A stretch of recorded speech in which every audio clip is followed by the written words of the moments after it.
તમે જુઓ છો કે આપણું જે એકદમ પરફેક્ટ એવું બજારમાં ગ્રેવી મંચુરિયન મળે તેવું જ મંચુરિયન બની અને તૈયાર છે. હાલો ફ્રેન્ડ, તો તમારું સ્વાગત છે મારા રસોડામાં. તો આજે હું તમારી સાથે શેર કરીશ ગ્રેવી મંચુરિયનની રેસીપી. તો ચાલો શરૂ કરીએ રેસીપી. આજે આપણે બનાવશું ગ્રેવી મંચુરિયન. તો ગ્રેવી મંચુરિયન બનાવવા માટે મેં 500 ગ્રામ કોબી લીધેલી છે. ગ્રેવી મંચુરિયન છે તે આપણે એકલી કોબીનું જ બનાવવાનું છે. તો તેમાં આપણે ગાજર ખમણી અને તેનો ઉપયોગ નથી કરવાનો.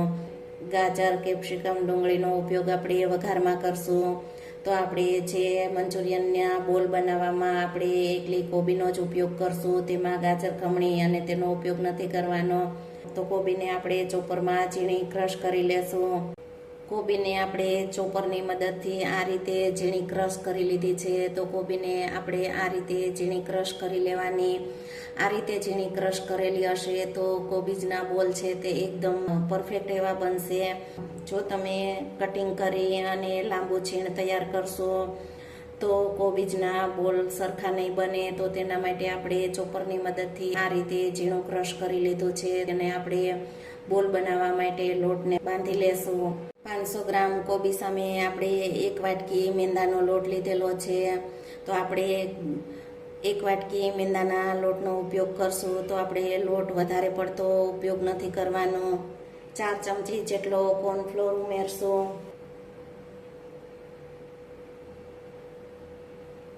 આપણે વધારે પડતો લોટનો ઉપયોગ નથી કરવાનો. જો વધારે પડતો આપણે લોટનો ઉપયોગ કરશું તો કોબીજના બોલ છે તે એકદમ કઠણ થશે. તો તેના માટે આપણે 500 ગ્રામ કોબીજ સામે 1 વાટકી મેંદાનો લોટ અને 4 ચમચી કોર્નફ્લોરનો ઉપયોગ કરેલો છે. સ્વાદ પ્રમાણે મીઠું ઉમેરશું. 1 ચપટી હિંગ ઉમેરશું. 2 ચમચી જેટલા તેલનો ઉપયોગ કરશું. તો આપણે કોબીજના બોલ બનાવવામાં આપણે નથી આજીના મોટાનો ઉપયોગ કરવાનો, કે નથી આપણે સોડાનો ઉપયોગ કરવાનો, કે નથી આપણે વિનેગરનો ઉપયોગ કરવાનો. તો આપણે 1 ચમચી સોયા સોસ ઉમેરશું. તો આ બધી જ વસ્તુને આપણે સારી રીતે મિક્સ કરી લેશું. સારી રીતે મિક્સ કરી અને આપણે કોબીજના બોલ તૈયાર કરી લેશું. મંચુરિયન તો બધા બનાવતા જ હશે, પણ ગ્રેવી મંચુરિયન કોઈને ક્યારેય બનાવ્યું હોય તો ચોક્કસથી તમે આ વિડીયો જોજો. તો આપણે આ મંચુરિયનનો લોટ તૈયાર કરેલો છે. તો જો આ રીતે થોડો ઢીલો લાગે તો આપણે 3 થી 4 ચમચી મેંદાનો લોટને ઉમેરી દેવાનો. આ રીતે લોટ ઢીલો લાગે તો 3 થી 4 ચમચી જેટલા મેંદાના લોટને ઉમેરવાનો. વધારે પડતો મેંદાના લોટનો ઉપયોગ નહીં કરવાનો. જો વધારે બહુ મેંદાના લોટનો ઉપયોગ કરશું તો આ કોબીજના બોલ છે તે એકદમ કડક થશે અને ચીકણા પણ થશે. તો આપણે કોબીજનું લોટનું મિશ્રણ આપણે તૈયાર કરી લીધું છે. તો આપણે આ મિશ્રણના બોલ નથી બનાવવાના. તો તમે બોલ બનાવી અને તે રીતે તમે તળી શકો. તો આપણે સીધા જ આ રીતે તેલમાં મૂકી અને તળી લેશું. તેલને આપણે ચેક કરી લેશું ગરમ થઈ ગયું છે કે નહીં. તો જો આ રીતે તેલ ગરમ થાય એટલે આપણે આ રીતે આ કોબીજના બોલ નથી બનાવવાના. તો આ રીતે આપણે તેલમાં મૂકતા જશું. તો આપણે મીડિયમ ગેસની ફ્લેમ ઉપર આપણે કોબીજના બધા જ બોલને આ રીતે બનાવી અને તળી લેશું.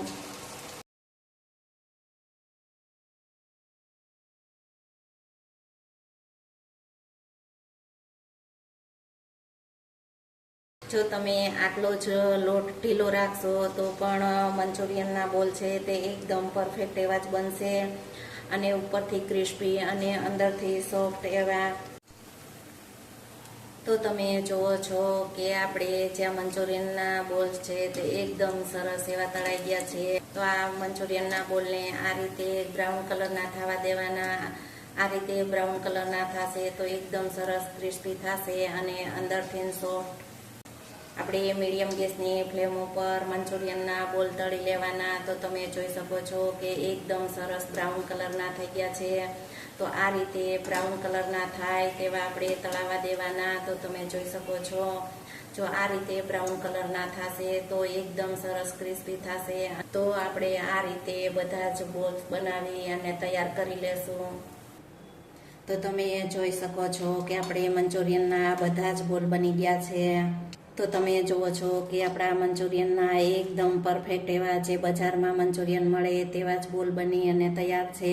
તેને આપણે ભાંગી અને જોશું તો ઉપરથી ક્રિસ્પી અને અંદરથી એકદમ જાળીદાર અને ઉપરથી ક્રિસ્પી અને અંદરથી જાળીદાર અને સોફ્ટ. જો તમે ઘરે આ રીતે મંચુરિયન બનાવશો તો પરફેક્ટ બજારમાં મળે તેવું જ બનશે. તો મંચુરિયનની પહેલાં ગ્રેવી તૈયાર કરી લેશું, ત્યાર પછી તેનો વઘાર કરશું. આપણે મંચુરિયનની ગ્રેવી માટે આપણે 2 ચમચી કોર્નફ્લોરનો ઉપયોગ કરશું. તો આપણે મંચુરિયનની ઘાટી ગ્રેવી બનાવવા માટે કોર્નફ્લોરનો ઉપયોગ કરશું. તો આપણે ગ્રેવીમાં ડુંગળી ટમેટાની ગ્રેવીનો જરાય ઉપયોગ નથી કરવાનો, તો આપણે કોર્નફ્લોરનો ઉપયોગ કરશું. અને કલર માટે આપણે 1 ચમચી કાશ્મીરી લાલ મરચું પાવડરનો ઉપયોગ કરશું. તો આપણે આ કોર્નફ્લોરમાં 1 કપ જેવું પાણી ઉમેરી અને તેની ગ્રેવી તૈયાર કરશું. તો આપણે આ રીતે મિક્સ કરી લેશું. થઈ ગયું છે તો આપણે 2 ચમચી આદુ મરચું લસણની પેસ્ટ ઉમેરશું, થોડી હિંગ, કેપ્સિકમ, ગાજર.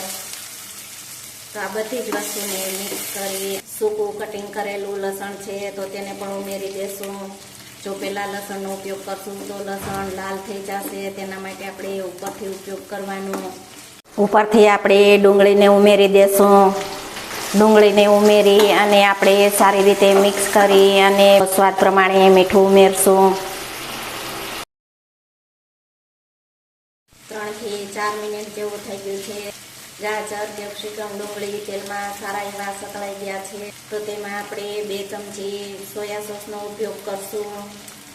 2 ચમચી ટમેટા કેચઅપ લીધેલો છે તો 2 ચમચી ટમેટા કેચઅપનો ઉપયોગ કરશું. તો બધી જ વસ્તુને પહેલાં સારી રીતે મિક્સ કરી લેશું. મિક્સ કરી તેમાં આપણે 2 કપ જેટલું પાણી ઉમેરશું. 2 થી 3 મિનિટ આપણે ઉકળવા દેશું. 2 થી 3 મિનિટ ઉકળે ત્યાર પછી આપણે જે મિશ્રણ તૈયાર કરેલું છે તેને ઉમેરી દેશું. વઘાર એકદમ સારી રીતે ઉકળી ગયો છે તો આપણે આ મિશ્રણ તૈયાર કરેલું છે તો તેને તેમાં ઉમેરી દેશું. અને આ ગ્રેવી છે તે એકદમ સરસ ઘાટી થવા લાગે ત્યારે આપણે તેમાં મંચુરિયનના બોલ્સને ઉમેરી દેશું. તો આપણે મંચુરિયનની ગ્રેવી તમે જુઓ છો કે એકદમ સરસ એવી ઘાટી થઈ ગઈ છે. જો આ રીતે મંચુરિયનની ગ્રેવી ઘાટી થાય ત્યાર પછી આપણે તેમાં મંચુરિયનના બોલ્સને ઉમેરી દેવાના.